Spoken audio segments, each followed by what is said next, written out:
Now, sumo wrestling is one of the most famous things to come out of Japan, but strangely enough, it's something I've never really talked about before on this channel. Now, it requires years of dedication, hard work, sweat, and tears to become a sumo wrestler. Maybe a little bit of blood.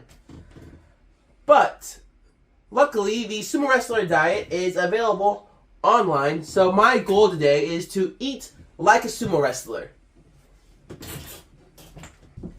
So something that surprised me when I started researching the typical sumo wrestler diet was that they only eat 2 meals in a day, skipping breakfast in favor of asagekko, aka morning practice, which is usually about 4 to 5 hours long and consists of mobility work, stretching, strength training, grappling practice, basically everything a sumo wrestler would need.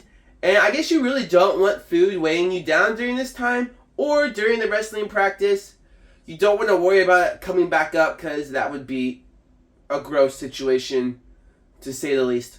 So, like a sumo wrestler, I'm going to skip breakfast for today and do some fasted cardio this morning and then come back when it is finally time for my first meal of the day around 11:30. Later. It is finally time for the first of my 2 meals for the day, Chanko Nabe. Now, Nabe is kind of like Japanese stew. That's the best way I can really describe it. And Chanko Nabe is Nabe specifically eaten by sumo wrestlers. And they eat it basically every day for lunch. It's a staple of their diet. And it's not as strict as it used to be. It used to be only chicken, but now they can fill with chicken, beef, pork. For my purposes, I'm just going to make it with chicken today. And it's usually prepared by different wrestlers in the sumo stable. Usually there's groups.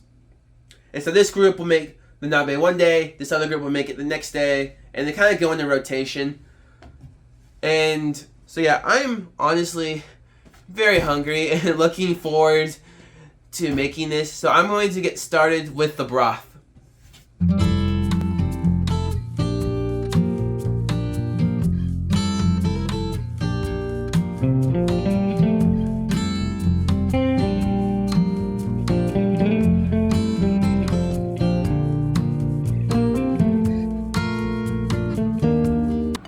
So step 1 is to bring the broth to a boil. And after it's done boiling, I'll let it cool and I'll throw the onions in to kind of let the sweetness ooze out, you know. And then while the sweetness is oozing out of the onions, I'll cut up all my other vegetables. Probably add the carrots first, since those take the longest to cook. Let the carrots cook for a little bit, and then I'll add the meat, the cabbage, and everything else, because those don't really need... I guess the meat needs to cook, but everything else will be pretty quick.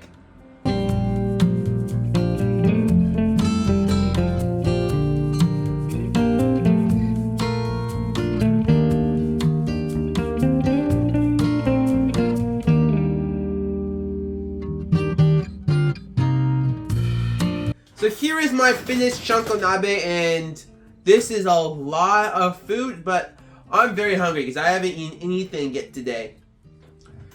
And now it is usually eaten with some rice or udon. I chose rice just because it was easy to prepare while I was making the Chanko Nabe. And now I was doing my research for this video. I did start going down the rabbit hole and found out that there's actually a kind of hierarchy to the order that the sumo wrestlers eat in the sumo stable, with the higher ranked wrestlers and then the guests getting to eat first, and then the lower ranked wrestlers having to eat last. Suck to be a lower ranked wrestler. Another thing that really surprised me was that sumo wrestlers typically don't switch their sumo stable or where they are. That once they get put in a stable, they're basically there for their career. There's very specific situations where they can actually switch. So number 1, if the sumo stable closes, then they can obviously get picked up by a new one. Or if their coach who recruited them for that stable splits off and makes their own, then they have the option to join the coach. But getting traded from one stable to another is very rare. It can happen, but not often. I'm super excited to try this.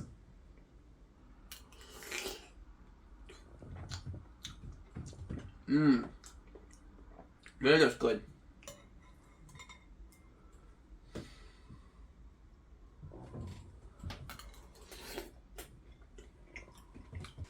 But I'm definitely going to need to relocate to make this easier to eat.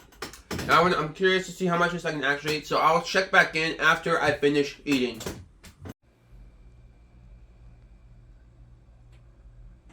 Oh man, that Chanko Nabe was really good.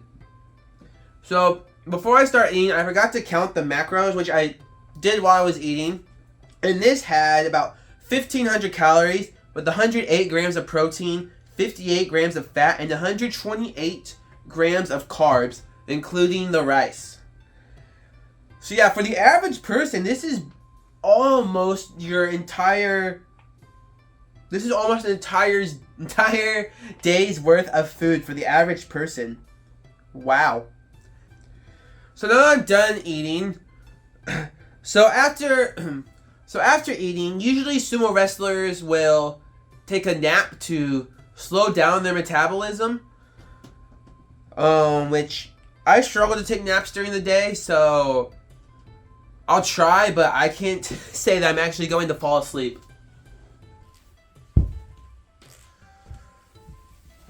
Ugh. 12 seconds later.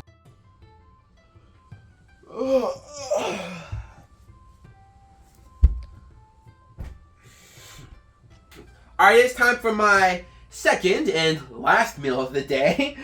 And the typical sumo wrestler diet is high-calorie foods with lots of protein and carbs. There seems to be a little more freedom with this meal. So, in the end of high calories and protein, I went to get some fried fish from the supermarket. And for carbs, I have my udon and some chijimi, just because I wanted some chijimi. It's not necessarily Japanese food, but... And I'm balancing all this out with some salad, because you need a little bit of greens with your dinner. So I'll get this prepared, then it'll be time to eat. Alright, so this is my dinner. About 1,300 calories right here. And when you add that up with the Chanko Nabe from earlier, it comes out to about 2,800 calories on the day, which is kind of crazy, because that's just 2 meals basically. Yeah, so I'm going to try and knock out all of this, and then after dinner, sumo wrestlers basically just relax for the rest of the night, try to go to bed early since they have to wake up at 5 a.m. the next day for asagekko, that morning practice. So after dinner, I'm going to do the same, just relax and try to go to bed early. So if you enjoyed this video, don't forget to hit that like button and subscribe to Just in Japan, and let me know down in the comments below if you want to try Chanko Nabe. Alright, that'll do it for this one. See you.